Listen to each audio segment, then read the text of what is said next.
আসসালামু আলাইকুম বন্ধুরা, দেখে দেখে যদি দৃশ্য আঁকা শিখতে চান তাহলে ভিডিওটি আপনার জন্য।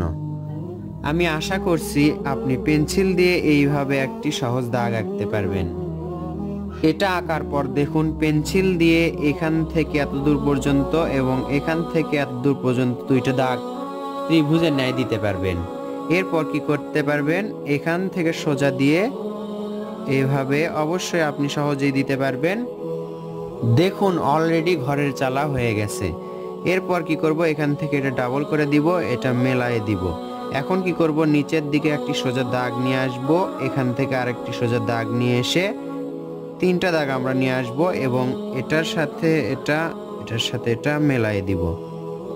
এখন এই দাগটা গাঢ় করে এই মাঝের এই দাগটা মেশায় দিলাম।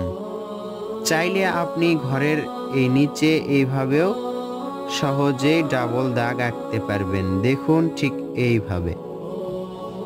একটি ঘরে অবশ্যই জানালা এবং দরজা দিতে হবে, তাহলে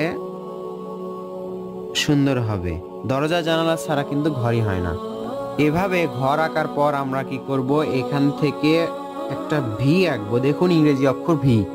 এরপর এখান থেকে নিচের দিকে নিয়ে আসব, আবার এখান থেকে চিকন করে নিচের দিকে একটু মোটা করে নিয়ে আসব। দেখুন একটি গাছের শেপ হতে যাচ্ছে। এইভাবে আপনি সহজেই শিকড়গুলো এঁকে ফেলবেন। এখন আমরা উপরে দেখুন এইভাবে ঘুরে ঘুরে গাছের পাতা আঁকবো। এভাবে কিন্তু সহজেই আঁকা যায়। এভাবে এখানে আবার এখানে উপরে আরেকটু পাতা দিয়ে দিলাম। আশা করছি এই গাছটি আপনি সহজে এভাবে আঁকতে পারবেন। এরপর আবার ঠিক একই রকম করে এখানে ভিড় মতো করে দিয়ে নিচের দিকে যেভাবে আমি করেছিলাম সেভাবে আরেকটি গাছ এখানে আঁকবো। হুবহু সেরকম, কিন্তু পাতাগুলো একটু কম বেশি থাকতে পারে, নয়তো একই রকম লেগে যাবে দেখতে। এজন্য আমরা কম বেশি করব। এইভাবে মাঝে করলাম, এই পাশে করলাম, এই তো দেখুন একটু কম বেশি হয়ে গেল। একটা ঘরের দুই পাশে দুইটি গাছ অনায়াসে আমরা আঁকলাম। এখন কি করব, এখান থেকে দেখুন এই গাছ পর্যন্ত একটি সোজা দাগ আঁকবো। এরপর এখান থেকে এই দাগটা ডাবল করে দিব। আবার কি করব, এখান থেকে আরেকটি দাগ ডাবল করে আঁকবো। এই কাজটা কিন্তু আমরা সহজেই করতে পারি। এখন এই দুইটা দাগ এখানে বাড়াই দিতে পারি। এখান থেকে কি হবে একটু পরেই বুঝতে পারবেন। এভাবে নিচের দিকে নিয়ে এসে আমরা একটি বেড়া আঁকবো। দেখুন ইংরেজিতে বলা হয় ফেন্স। এইভাবে বেড়া, ঘরের এরিয়া এভাবে যদি দেওয়া হয় তাহলে কিন্তু ভালো হবে। বেড়া দিয়ে নির্দিষ্ট করে দেওয়া যায়।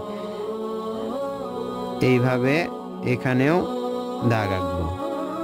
বুঝতেই পাচ্ছেন আপনারা, খুব সহজেই একে বোঝানোর চেষ্টা করছি আপনাদেরকে। এখন এই দরজা থেকে দেখুন এইভাবে একটু ঘুরে ঘুরে এদিকে আমরা নিয়ে এসে একটি সুন্দর রাস্তা আঁকবো। একটা দাগ দিলে কিন্তু রাস্তা হয় না। এই দাগের পাশে আরেকটা যদি এভাবে দাগ আঁকি, নিচের দিকে কিন্তু চওড়া হচ্ছে, উপর দিকে সরু, নিচের দিকে চওড়া, তাহলে সুন্দর একটি রাস্তা হয়ে গেল। এখন যেই দাগটি আপনি দেখতে পাচ্ছেন হালকা দাগ, এই দাগটা আমরা গাঢ় করে আঁকবো। এভাবে গাঢ় করে দিব।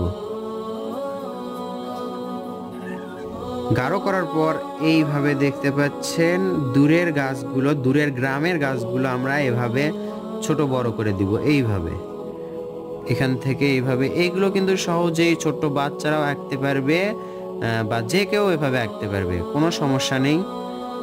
এইভাবে আঁকলাম। এই প্রথমে এই দাগটা বাঁকা দেওয়ার উদ্দেশ্য হচ্ছে এই ঘরটা একটু উঁচু জায়গায় আছে। ঘরের চালার ওপরে দেখুন এই ফাঁকা জায়গায় আমরা একটি সূর্য আঁকবো। এটা চালার ওপরে না, এটা হচ্ছে আকাশে একটি সূর্য, দিনের বেলার একটি সূর্য। গোলটা কিন্তু সুন্দর হতে হবে।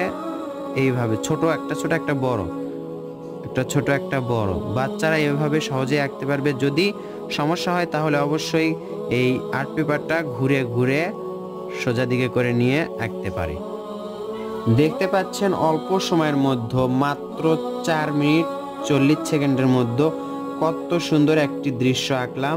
এইভাবে একটু ভাঁজ করে নিয়ে এইভাবে, এগুলো চাইলে আপনারা ঘাস দিতে পারেন অথবা নাও দিতে পারেন। তবে দিলে কিন্তু একটু সুন্দর লাগবে।